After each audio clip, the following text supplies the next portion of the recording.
Quand Andrew Carnegie est décédé, vous savez, le petit Écossais qui a construit une grosse industrie de sidérurgie, quand il est décédé, ils ont ouvert son bureau et dans un des tiroirs de son bureau, ils ont trouvé une feuille de papier.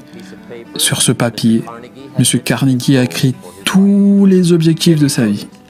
Il les a écrits quand il était dans sa vingtaine. Sur ce morceau de papier, il est écrit « Je vais passer la première moitié de ma vie à accumuler de la richesse et je vais passer le restant de ma vie à la redistribuer. »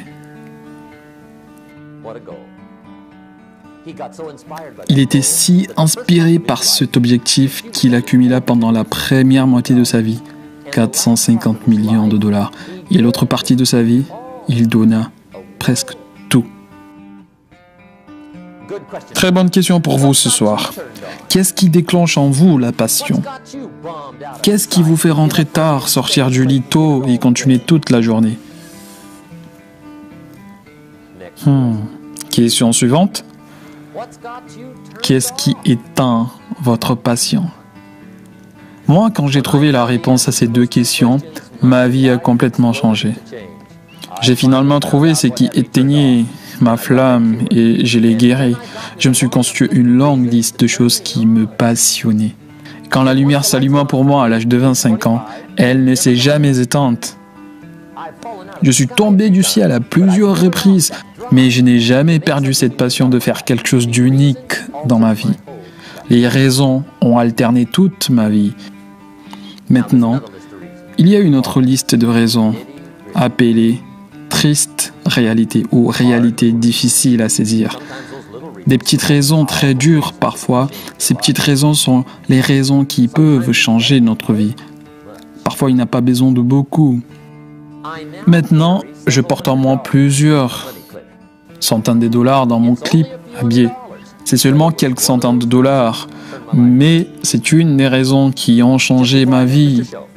Juste avant que je rencontre M. Schoff, j'entendais frapper à la porte. Je vais à la porte. Il y a une petite fille à la porte, de cette taille, qui vendait des cookies de scout. Elle m'a donné une des meilleures présentations de vente que j'ai jamais entendues. Offre spéciale, plusieurs goûts, tous les paquets, tout, 2 dollars. Et avec un grand sourire. Elle m'a poliment demandé d'acheter. Et je le voulais. Gros problème. J'étais fauché. Je n'avais même pas de dollars dans mon portefeuille.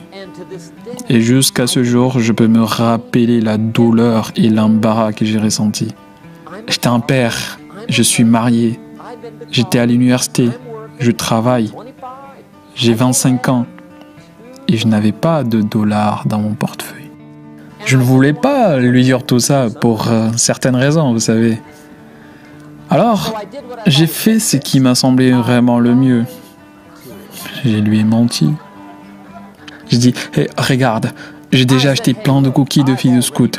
J'en ai encore plein sur mes étagères. Ce qui n'était pas du tout vrai. Mais ça me sortait de l'embarras du moment.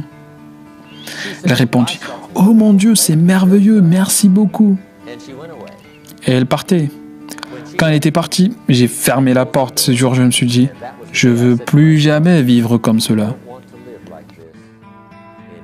J'en avais marre de mentir, j'en avais marre d'être fauché.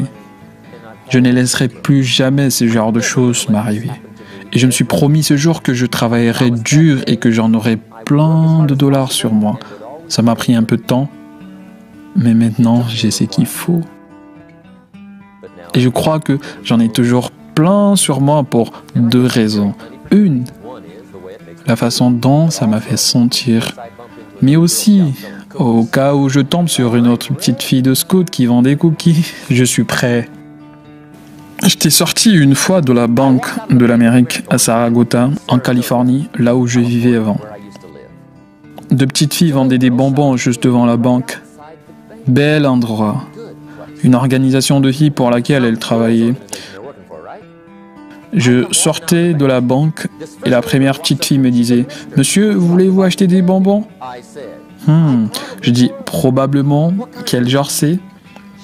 Elle dit « C'est au beurre salé avec des amandes. » Je dis, mon Dieu, c'est mes préférés. Elle dit, merveilleux. Je dis, combien c'est? Elle dit, c'est juste $2. J'ai pensé, incroyable. Je dis, combien de boîtes de bonbons tu as? Elle répondit, 5. Et son amie était à côté et elle vendait des bonbons aussi. Je dis, combien de boîtes de bonbons tu as? Elle répondit aussi, j'en ai 4. Je dis, ça fait 9 en tout. Je les prends toutes. Elle dit, vraiment? J'ai dit, oui, c'est mes préférés, j'ai des amis, je leur en donnerai aussi. Elles sont devenues très joyeuses, mettant tous les bonbons ensemble et j'ai mis la main dans ma poche, je leur filais $18. Quand j'ai eu les bonbons et qu'elles aient l'argent, la première fille me regardait droit dans les yeux et me dit, monsieur, vous êtes vraiment quelqu'un. Qu'en pensez-vous de cela? Pouvez-vous imaginer de penser seulement $18 et avoir quelqu'un vous regardant droit dans les yeux vous dire « Monsieur, vous êtes quelqu'un ». Maintenant, vous savez pourquoi j'emporte des tonnes de dollars. J'en raterai plus l'occasion. C'était juste une de ces raisons qui ont aidé à changer ma vie. Une autre de ces dures raisons était mon budget de finances. Mon budget de finances avait l'habitude de me taillader l'âme. Flashback dans ces temps où j'étais tombé dans un de ces prêts de consolidation, où vous prenez toutes ces petites factures dures à payer et vous les mettez dans une autre facture impossible à payer.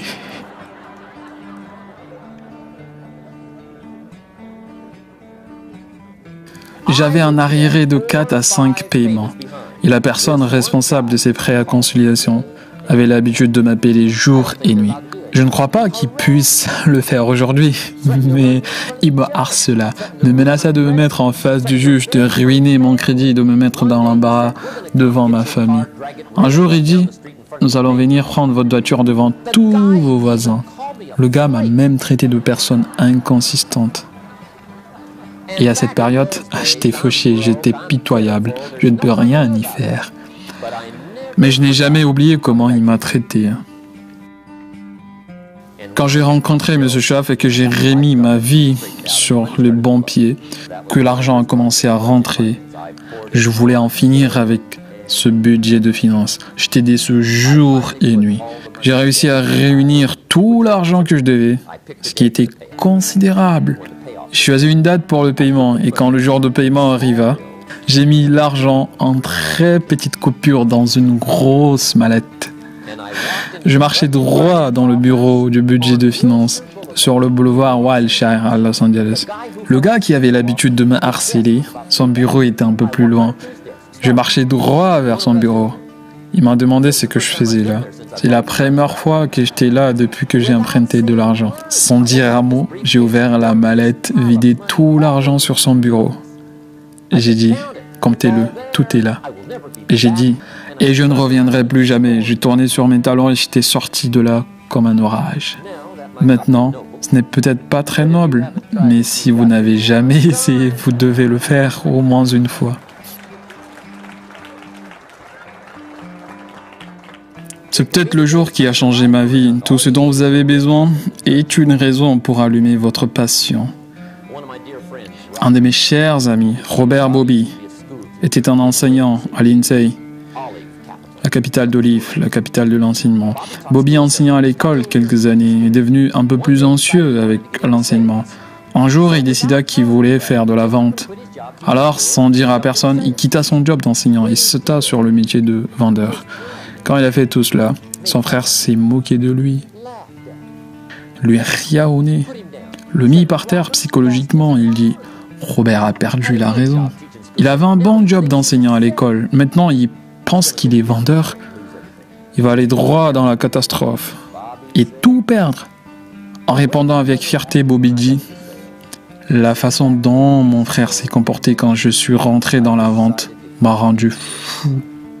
J'ai décidé de devenir riche. » Et ma question pour vous ce soir est, est-il possible de devenir tellement fou? Bien sûr. La richesse n'est pas une question d'intelligence, c'est une question d'inspiration. Aujourd'hui, Robert Bobby est un de mes amis millionnaires. Bobby est riche aujourd'hui. Frank Sinatra a dit une fois, un succès incroyable est la meilleure des revanches.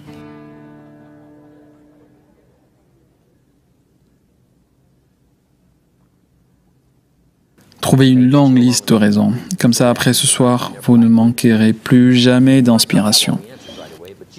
Vous n'aurez pas toutes les réponses de suite, mais vous pouvez avoir les réponses si vous pouvez avoir les raisons.